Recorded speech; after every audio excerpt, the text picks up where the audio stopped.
मध्य प्रदेश सरकार और Godrej consumer product ने मलेरिया उन्मूलन कार्यक्रम एम्बेड की 10 वर्षों की सफलता का जश्न मनाया। मलेरिया उन्मूलन कार्यक्रम ने मध्य प्रदेश को भारत के 2030 तक मलेरिया मुक्त होने के लक्ष्य के करीब है। मध्य प्रदेश इस दिशा एम्बेड elimination of mosquito borne endemic diseases के साथ नेतृत्व कर रहा है। ये सार्वजनिक निजी पहल है जिसे राज्य द्वारा Godrej consumer product limited, GCPL और फैमिली हेल्थ इंडिया FHI के सहयोग से 2015 में शुरू किया गया था। डॉक्टर हिमांशु जायसवाल, उप संचालक स्वास्थ्य सेवाएं मध्य प्रदेश, सुधीर सीतापति SD और CEO Godrej consumer product limited और पंकजन दस्तूर, head sustainability and CSR Godrej industries group सहित अन्य गणमान्य मौजूद रहे। मध्य प्रदेश के माननीय मुख्यमंत्री श्री राजेंद्र शुक्ल ने कहा कि भारत के राष्ट्रीय मलेरिया उन्मूलन कार्यक्रम के तहत हमारा लक्ष्य 2030 तक देश को मलेरिया मुक्त बनाना है। मध्य प्रदेश में हर दूसरा बच्चा जो भी जोखिम में था वह अब सुरक्षित है। 2015 में मध्य प्रदेश में मलेरिया में 1 लाख मामले थे, जिसमें मंडल और डिंडोरी जैसे आदिवासी जिले सबसे अधिक प्रभावित थे। इससे न केवल स्वास्थ्य, बाल की शिक्षा और आय पर भी असर पड़ा। फैमिली हेल्थ इंडिया और स्वास्थ्य विभाग के साथ साझेदारी में एम्बेड प्रोग्राम लॉन्च किया, जिसमें नई साझेदारी मॉडल की आवश्यकता को पहचाना गया, जिसमें पिछले 10 वर्षों में 1 लाख ग्राम चौपाल स्कूल कार्यक्रमों, युवा नेतृत्व वाले अभियानों और साप्ताहिक अभियानों के माध्यम से समुदायों को सशक्त बनाया गया। इस कार्यक्रम की सफलता को देखते हुए कार्यक्रम के मॉडल का उत्तर प्रदेश और महाराष्ट्र में विस्तार किया गया, जिसमें 3 मिलियन से अधिक घरों में 28 मिलियन लोगों के जीवन में बदलाव आया। डॉक्टर हिमांशु जायसवाल, उप संचालक स्वास्थ्य सेवाएं मध्य प्रदेश का मलेरिया कार्यक्रम ये दर्शाता है कि सार्वजनिक निजी भागीदारी का समग्र दृष्टिकोण एक महत्वपूर्ण राष्ट्रीय चुनौती से कैसे निपट सकता है।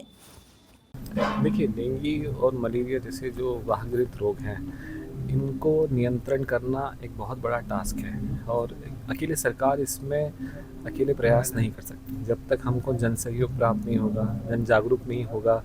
जैसे कि शुरुआत करूँ तो बुखार आना। अब बुखार आने से अगर आपने थोड़े दिन पहले कुछ उदाहरण देखे होंगे कि अपने स्तर पे ही लोग उपचार प्रारंभ कर देते हैं, तो वो चीज़ गलत है। कई बार हर उपचार में आप समय पर उपचार नहीं करेंगे तो वो भी बिगड़ सकता है। तो आपको पहले तो जांच कराना है। तो ये जानकारी होना चाहिए कि मलेरिया के लक्षण क्या है, डेंगू के लक्षण क्या है। तुरंत से हम चिकित्सक सलाह लें, जांच कराएं, जांच भी सही प्रकार की कराएं। एलाइजा आधारित मेथड्स पे जांच करा लें, रैपिड किट से जांच करा लें। सही जांच हो, सही परिणाम आ जाए, उपचार प्रारंभ हो जाए। बस अगर ये 24 घंटों के भीतर अगर ये चीज़ें हो जाएँ तो हम आने वाले समय में पॉजिटिव प्रकरणों में जो मॉर्बिडिटी होता है या मान लीजिए उसमें जो खराबी आती है उसको रोक सकते हैं और मृत्यु के प्रकरणों को रोक सकते हैं। तो यही अगर जागरूकता लोगों में फैलाते हैं अगर हम, और ये हमारा काम जो है आसानी कर देता है। ये यूथ वॉलंटियर जो आज आपने देखे होंगे बच्चे जो हमने रखे हैं, लगभग 5000 लोग यूथ वॉलंटियर प्रदेश में काम कर रहे हैं और इसकी संख्या हम 5 से 50,000 करने की योजना है हमारी, ताकि हम बस्तियों में, खासकर जो हाई रिस्क बस्तियां हैं, हाई रिस्क सिविल सेंटर हैं, वहाँ तक हम उनकी अपनी पहुँच बना सकें और उनको जागरूक कर सकें।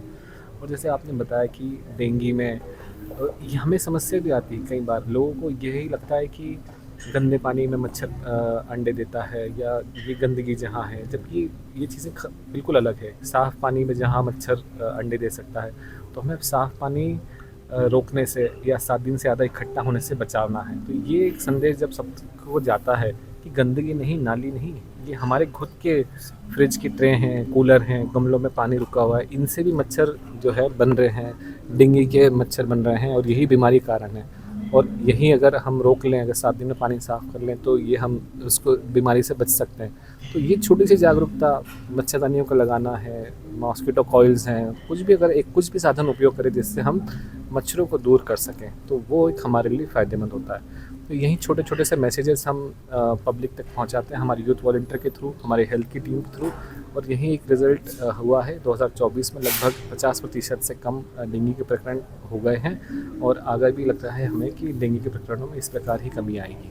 ठीक है। पानी की टंकी में तेल भी डालते हैं जी, हाँ देखिए, तेल भी डालते हैं, पर आज विभाग इसमें अग्रणी हो चुका है। अब हम बायो लार्विसाइड डालने लगते हैं, ऐसे बैक्टीरिया जो कि ऑर्गेनिक है, जो कि नुकसानदायक नहीं है और वो पानी के अंदर लार्वा के ग्रोथ को रेगुलेट करते हैं या कंट्रोल करते हैं और वो बिल्कुल मानव पे हानि रहित हैं।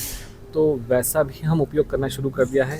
केमिकल तेल ये उपयोग उन क्षेत्रों में है जो कि खासकर छोटे एरिया है, पर अगर वो बड़ा पानी रुका हुआ है, कहीं पर टंकी भी बड़ी है, क्षेत्र बड़ा है, तो उसमें हम ये केमिकल्स का, ऑर्गेनिक केमिकल्स खासकर BTI जिसको हम कह रहे हैं या डाइफ्लोबेंजोलोन है, इनका उपयोग कर रहे हैं। देखिए, हम घर घर जाते हैं और लोगों को समझाते हैं कि मलेरिया से मुक्त होने की क्या क्या टेक्निक्स हैं। जैसे घर में पानी नहीं होना चाहिए, जैसे मच्छर के जो प्रोडक्ट्स हैं वो यूज़ करना चाहिए। और हमें 10 साल में काफ़ी सफलता मिली है मध्य प्रदेश में। लगभग जो केसेस हैं 97% से कम हो गई हैं।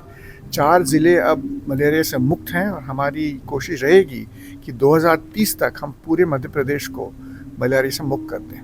सर, किस तरह की समस्याएं सामने आती हैं ग्रामीण क्षेत्रों में जब आपकी टीम पहुंचती होगी, आप अवेयर करते होंगे, क्योंकि अधिकांश जो आबादी है वो अशिक्षित होती है। जी, नहीं, क्या है, मलेरिया जो है, काफ़ी सारे लोग मलेरिया क्या है जानते हैं, क्योंकि मलेरिया की जो अवेयरनेस है वो काफ़ी सालों से है। लेकिन हम ये देखते हैं कि लोगों को डेंगू के बारे में ज़्यादा पता नहीं है।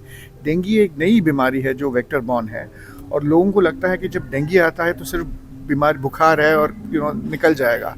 तो डेंगू समझाने में हमें थोड़ा और मुश्किल पड़ता है। मलेरिया सबको मालूम है मलेरिया क्या है, लोगों को ये नहीं मालूम होता है कि घर में अगर थोड़ा सा भी पानी रहे, जो स्टैग्नेंट वाटर थोड़ा सा भी रहे, तो वो उससे मलेरिया आता है। तो ये चीज़ लोग नहीं जानते, मलेरिया के बारे में सब जानते हैं। आगे के लिए क्या टारगेट सेट किया? मंत्री जी ने भी कहा है कि आप अपने कार्यक्रम का और ज़्यादा विस्तार करें। नहीं, हम तो चाहते हैं कि 2030 में, और मंत्री जी ने कहा कि 2029 में, जैसे अब मध्य प्रदेश और भारत पोलियो मुक्त है, हमारी ये चाहत है कि मलेरिया मुक्त भी 2029 तक हो जाए मध्य प्रदेश।